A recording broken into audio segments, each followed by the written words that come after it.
Nobody showed up. Not when you needed them, not when it mattered. You looked around, and the space where support should have been was just quiet, empty.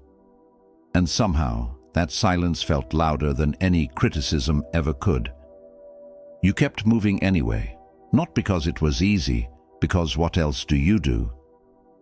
But here's what no one tells you about that kind of alone. The kind where you're building something real and the people around you either don't see it, don't care, or quietly hope you fail. That silence isn't just uncomfortable, it gets inside you. It starts to whisper that maybe they're right to ignore this.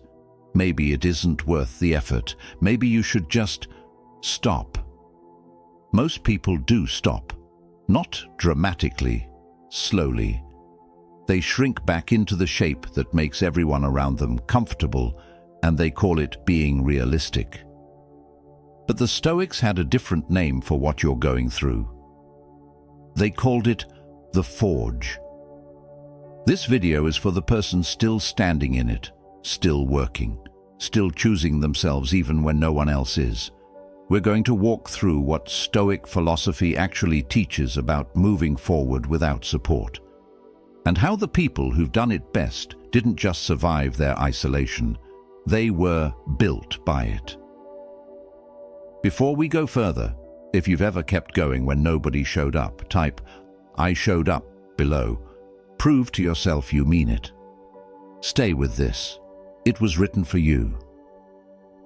The weight of showing up alone. There's a specific kind of exhaustion that comes from carrying something alone. It's not the exhaustion of hard work. You can recover from that with sleep and time. This is different. It's the tiredness that sets in when you've been working towards something for weeks, maybe months, and the people closest to you haven't asked a single question about it. When your wins go unacknowledged, when your struggles go unnoticed, when you realize, slowly and then all at once, that you are doing this entirely by yourself. And the cruel part isn't even the absence. It's the expectation that was there before the absence. You thought someone would ask. You thought someone would notice the early mornings, the late nights, the quiet sacrifices. You thought that by now someone would have said, "I see what you're doing, keep going." They didn't. So now you're here, still moving, but heavier than you should be, carrying not just the weight of the work, but the weight of doing it invisibly. This is one of the most common human experiences, and one of the least talked about, because admitting that you need encouragement feels weak to most people. It feels like dependency, and so they stay silent about the silence and keep grinding and wonder privately why the whole thing feels so much harder than it looks on the surface. Here's the truth. Wanting support isn't weakness. It's wiring. Human beings are social creatures. We are literally neurologically designed to find comfort, momentum, and meaning through connection. When Marcus Aurelius was leading Rome through plague and war, he didn't pretend he existed outside of human need. He wrote privately, honestly, about the weight of doing hard things. The Meditations, his private journals, never meant for anyone else's eyes, are full of moments where he reminded himself to keep going, not because it came naturally, but because it didn't. Even the emperor needed someone to talk to. That someone ended up being himself. But here's where the problem deepens. It's not just that support is absent, it's that its absence starts to mean something. When the people who know you best don't rally around what you're building, your brain begins to construct a story, and the story usually goes something like this. Maybe what I'm doing isn't worth rallying around. Maybe I'm not as capable as I thought. Maybe the silence is a signal. This is the part where most people quietly begin to fold. Not because they lack talent, not because their goal was wrong, but because human beings are meaning-making machines, and when the environment around them offers no signal of belief, they start to manufacture doubt instead. Think about the last time you had a genuinely good week, real progress, real momentum, and you had no one to tell. No one who would truly understand what it meant. Remember how strange that felt. How the win felt somehow smaller without a witness. That's not vanity, that's not neediness. That is the very real psychological cost of moving through your ambitions in isolation. Epictetus understood this cost. Born into slavery, he had no one cheering for him, no safety net, no mentor placing a hand on his shoulder telling him his ideas mattered. He built his philosophy in conditions that would have broken most people, and what he arrived at wasn't a rejection of human connection. It was something sharper, a recognition that when connection is unavailable, you must learn to become your own source. Not because it's ideal, because it is necessary. And necessity, as the Stoics knew well, is one of the most powerful teachers in existence. What the silence is really doing to you. Let's be honest about something most self-help content skips right past. The lack of support doesn't just make things harder. Over time, if you're not careful, it rewires you. It changes the way you think about yourself, the way you measure your progress, the way you decide what's worth continuing and what should be quietly abandoned. And it does most of this work underground, below the level of conscious thought, which is exactly what makes it so dangerous. Here's how it usually unfolds. In the beginning, you don't need validation. You're fueled by the vision. The idea is new, the momentum is fresh, and you move forward with the kind of energy that doesn't yet require outside confirmation. This phase can last weeks, sometimes months. But eventually, and this is almost universal, the fuel of novelty runs out, and what you're left with is the long, unglamorous middle. The part where the results are still unclear, the effort is very clear, and the people around you are conspicuously silent. In that middle stretch, the absence of support stops being just an inconvenience and starts becoming a mirror, a distorted one. You begin to see yourself through the lens of who isn't paying attention. And that lens, if you stare into it long enough, will show you something that looks a lot like insignificance. Seneca wrote, "It is not that I am brave, it is that I know what is important." But knowing what is important is genuinely difficult when your environment is constantly signaling that what you're doing doesn't matter, when no one asks, when no one checks in, when the room clears every time the conversation turns to your work and you start to wonder, quietly then loudly, whether they see something you don't. This is the agitation point. This is where the real damage happens. Because what begins as loneliness starts to masquerade as clarity. The doubt starts to feel like wisdom. You start saying things to yourself that sound reasonable. Maybe I should scale back. Maybe I should be more realistic. Maybe this was never the right path. And you dress those thoughts up in the language of maturity, of pragmatism, when really what's happening is far simpler and far more painful. You are starting to believe the silence. And the silence is not truth, it is just silence. This is one of the most critical insights in Stoic philosophy, and Marcus Aurelius returned to it again and again in his private writing. He was surrounded by people, senators, generals, advisors, the entire apparatus of Roman power, and yet he wrote as though he were profoundly alone in his convictions, because often he was. The people around him wanted comfort, compromise, political safety. He wanted to live with integrity. Those two things rarely drew a crowd. What he understood, what the Stoics understood collectively, is that the external world's failure to affirm you is not evidence against you. It is simply evidence that the external world is preoccupied with itself. People are not ignoring your growth because it isn't real. They are ignoring it because they are consumed by their own fears, their own struggles, their own small daily dramas. Their silence is not a verdict. It is a distraction, and you have been making the mistake of treating it like a judgment. Here's what's actually happening when no one shows up for you. You are being given an unasked for education in self-reliance. Every day you continue without applause is a day you are building the rarest muscle there is, the ability to move forward purely on your own conviction. Most people never develop this. Most people require a chorus.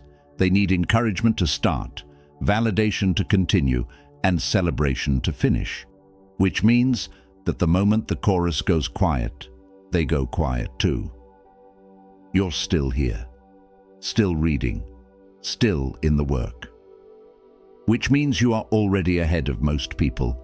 You just can't see it yet because you've been measuring yourself against the wrong thing. The absence of support is not your problem. Your problem is that you've been letting the absence of support become your definition of worth. That ends now. You were never meant to wait. The Stoics didn't build their philosophy in comfortable rooms surrounded by admiring audiences. Marcus Aurelius wrote the Meditations on military campaign, intense between battles, surrounded by death and political treachery. He wasn't writing for posterity. He was writing because the act of writing to himself was the only way he could stay anchored to his values when everything around him was pulling him toward distraction, compromise, and despair. There was no audience. There was no editor. There was no one leaning over his shoulder saying, "Yes, Marcus, keep going. This is profound." There was just a man, a candle, and the discipline to return to himself. Epictetus, a former slave who lost his freedom before he ever truly had it, didn't wait for his circumstances to improve before he began building his inner life. He worked with what was available, and what was available was almost nothing. No social status, no resources, no guarantees.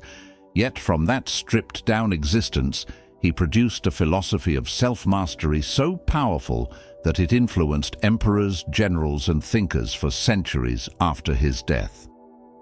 Seneca, exiled to Corsica by the Emperor Claudius, stripped of his influence, his city, his career, used isolation not as a pause button, but as a laboratory. He wrote, he thought, he refined, he produced some of his most essential work in the very conditions that were designed to humiliate and diminish him.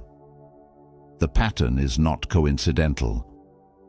The Stoics didn't accidentally become resilient. They understood something structurally true about the relationship between adversity and growth, something that modern psychology has since confirmed, but that they knew intuitively 2,000 years ago, which is this: the conditions that feel like punishment are often the conditions that produce the most durable strength. You were never meant to wait for someone to hand you permission to begin. You were never meant to require an audience to justify your effort. The Stoic framework doesn't say that support is bad or that community has no value. It says something more precise and more demanding: that your progress cannot be contingent on the behavior of others, that you must locate your fuel source inside yourself, not because the outside world is cruel, but because it is unreliable. And unreliable things make unstable foundations. This is the turn. This is where we stop talking about the problem and start building the answer. Not in theory, in practice, with specific principles drawn directly from Stoic philosophy that you can begin applying. Not someday, not once things get easier, but right now, in the exact conditions you're standing in. Because the Stoics would tell you plainly, the conditions are fine, you are the variable, and variables can change. The transformation begins not when someone shows up for you. It begins when you stop waiting for them to. Turn inward. The practice of self-sufficiency. The first Stoic principle you need to understand is this: the seat of your power has always been inside you, not in the encouragement of others, not in the approval of your peers, not in the recognition of your family or the validation of your audience. Inside you, unchanging, accessible at any moment. This is what the Stoics called autarkeia, self-sufficiency. And it isn't a personality trait you either have or don't. It's a practice, a daily, deliberate choice to source your direction from within rather than from without. Marcus Aurelius wrote, "Nowhere can man find a quieter or more untroubled retreat than in his own soul." Read that slowly. He wasn't describing a luxury. He was describing a skill, one he returned to every single morning, not because it came naturally, but because the alternative was being at the mercy of everything and everyone around him. An emperor who couldn't rule his own reactions could never truly rule an empire. And you are no different. Here's the practical problem with depending on others for momentum. They are operating on their own schedules, their own fears, their own priorities. The friend who should be hyping you up is dealing with their own insecurities. The family member who seems indifferent to your goals is carrying their own disappointments. The colleague who doesn't acknowledge your progress is too consumed with protecting their own position to celebrate yours. This is not malice. This is just the deeply human reality that people are primarily focused on their own inner world. Which means every time you outsource your motivation to someone else's behavior, you are handing your momentum over to a system that wasn't designed to prioritize you. So how do you turn inward? How do you actually practice self-sufficiency rather than just believing in it as a concept?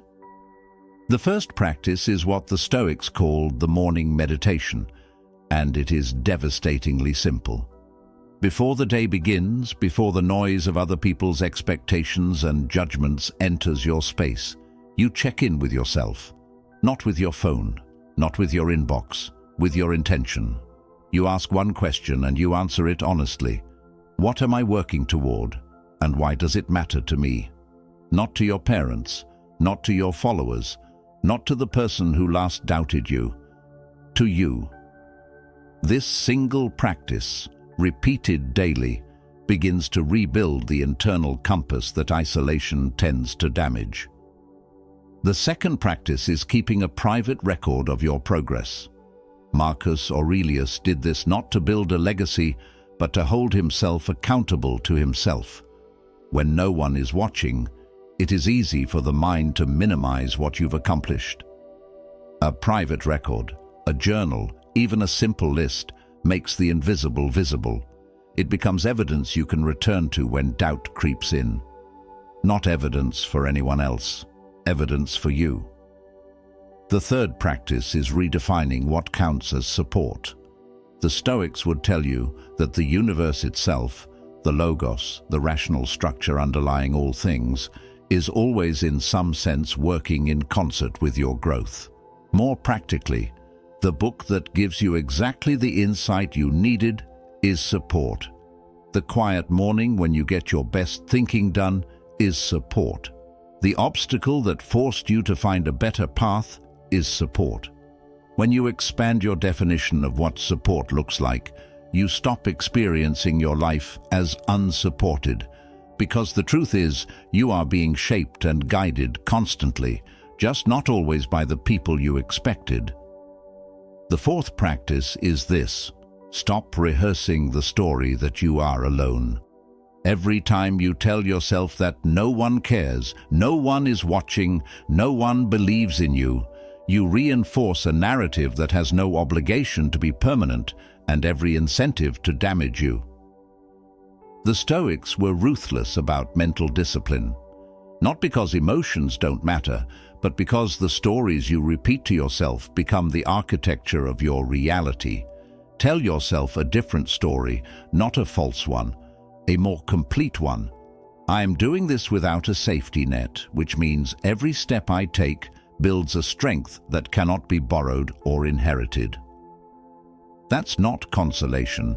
That is a competitive advantage. The person who learns to move without applause will never be stopped by the absence of it. That person, the one you're in the process of becoming, is genuinely rare. And rare things are almost always forged in conditions that felt at the time like punishment. Use the obstacle. Let their doubt become your discipline. There's a particular flavor of isolation that is harder than simple neglect. It's when people don't just fail to support you, they actively doubt you. The friend who says, "Are you sure about this?" in a tone that means, "I don't think you can." The family member who brings up your past failures every time you mention a new direction.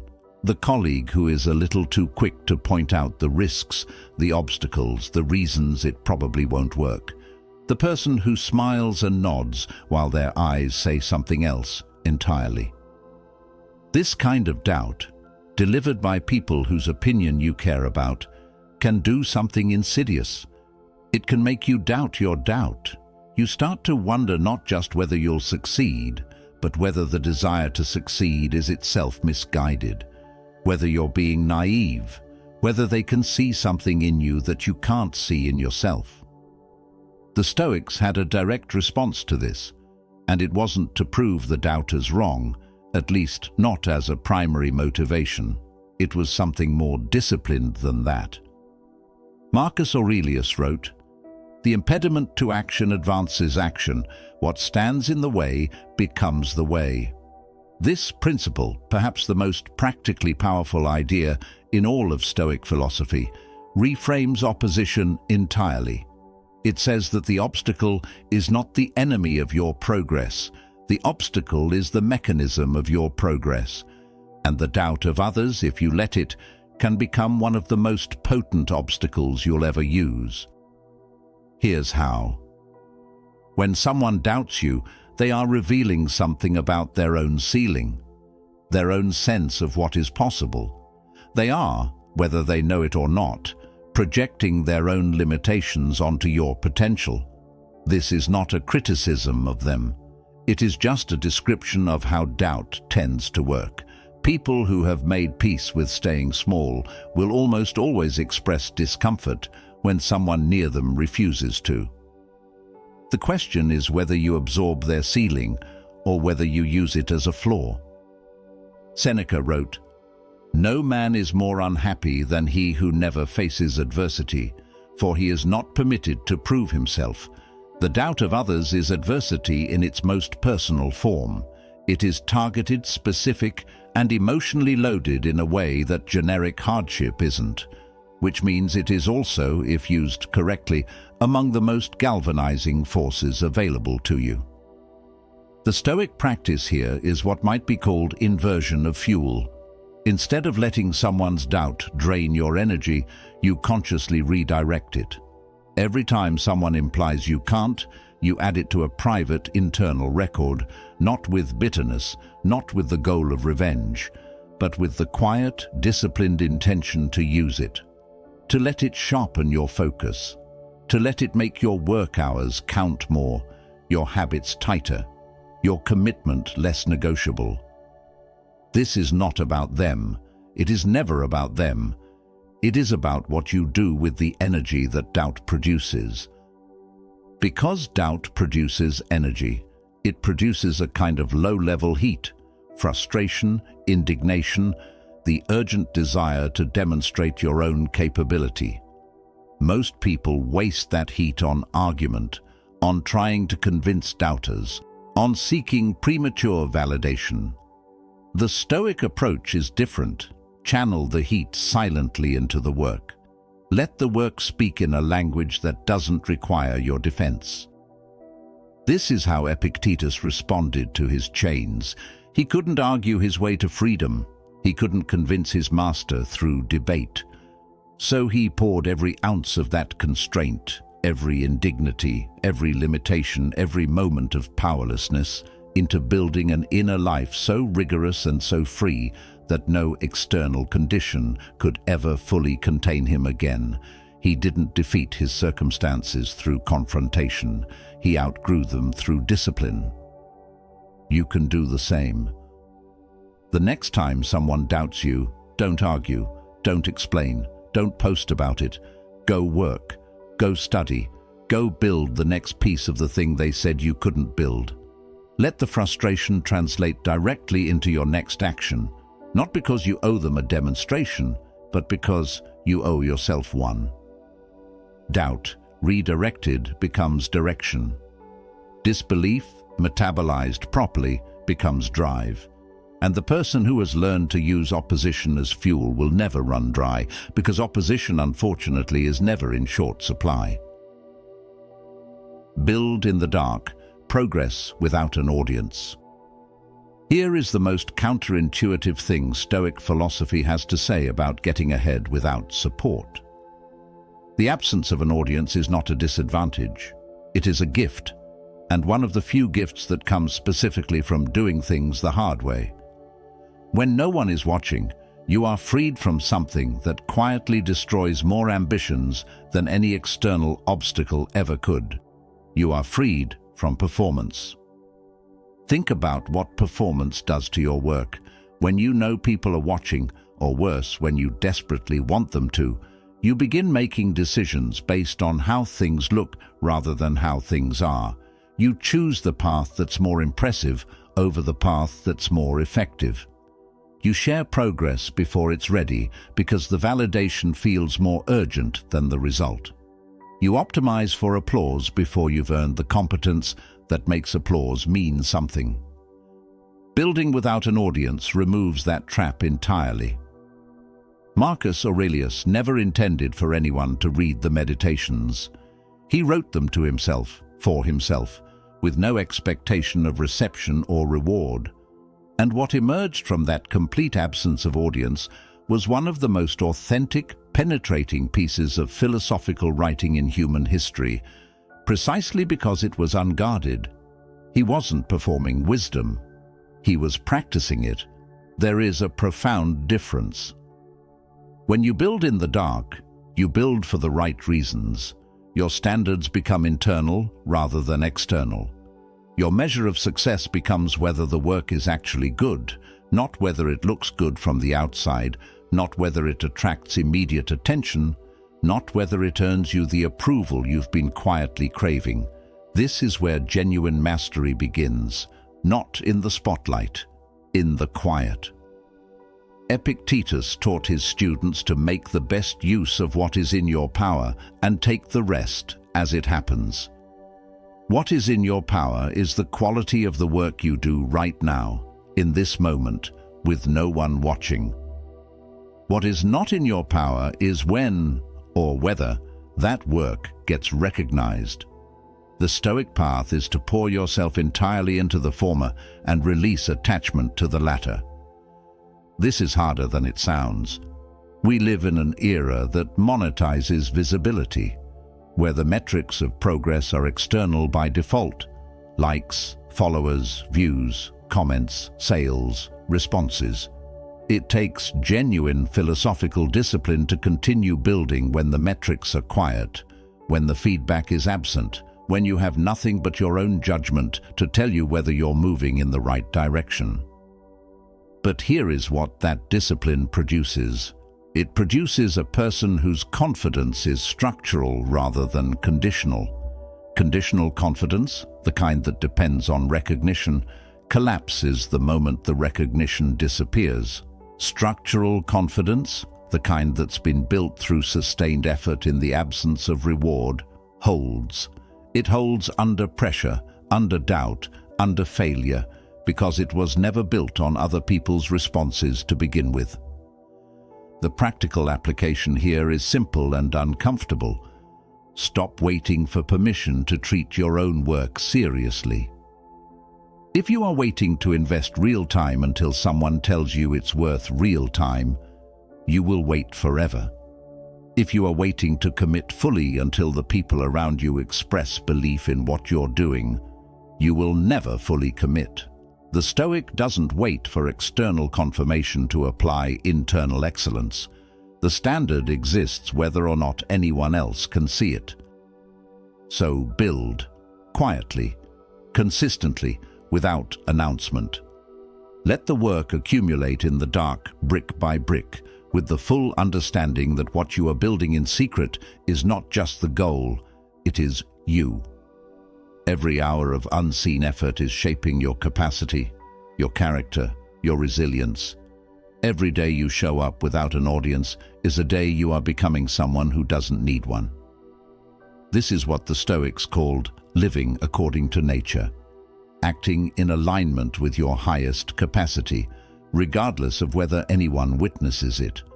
The result is not just a better outcome, it is a better person, and a better person over time tends to build things that cannot be ignored. Progress made in the dark has a way of being undeniable in the light. Who you become in the silence. Here's what all of this has really been about. Not tactics, not even philosophy exactly. It's been about a question, one that most people spend their entire lives answering unconsciously, by default, without ever choosing. Who do you become when no one is watching, no one is helping, and no one seems to care? Because that question, answered over time, through daily choices, is the actual architecture of your character. Not who you are when things are going well, not who you are when the support is there and the encouragement is flowing and the wind is at your back. Who you are in the silence, who you are when the room is empty. That person, the one you've been quietly building in the hard stretches, is the most real version of you that exists. The Stoics knew this. Marcus Aurelius, Epictetus, Seneca. None of them became who they were in conditions of ease. They became who they were precisely because the conditions were not easy. The isolation, the betrayal, the doubt, the exile, these weren't interruptions to their growth. They were the mechanism of it. And the same is true for you. Every morning you showed up without applause. That's in you now. Every hour you worked without someone checking in. That's in you. Every time you kept going when you had a perfectly valid reason to stop. That's in you. It doesn't disappear because it went unwitnessed. It doesn't count less because no one clapped. It is woven into who you are, and who you are is the foundation that everything else gets built on. This is the Stoic promise. Not that the work gets easier, not that the loneliness disappears, not that eventually the people who doubted you will apologize and the people who ignored you will come back around. Maybe those things happen, maybe they don't. But the Stoic promise is this: if you do the work, you become someone the work cannot break. And that is something no one can give you, ignore away from you, or take. So here's where you go from here. You take the principle that resonated most, self-sufficiency, obstacle as fuel, building without an audience, and you put it directly into practice, not eventually, today. You wake up tomorrow and you choose, before the world has a chance to weigh in, what kind of person you are going to be. You do the work that matters. You hold your standard privately. You let the silence sharpen you instead of shrink you. One more thing, and this matters. The people who will eventually stand with you, believe in you, and be genuinely changed by what you've built. They're going to meet the version of you that was forged in this quiet. The strong version, the one who learned to move without permission. You don't build that version of yourself in the company of easy support. You build it here, in exactly the conditions you're standing in right now.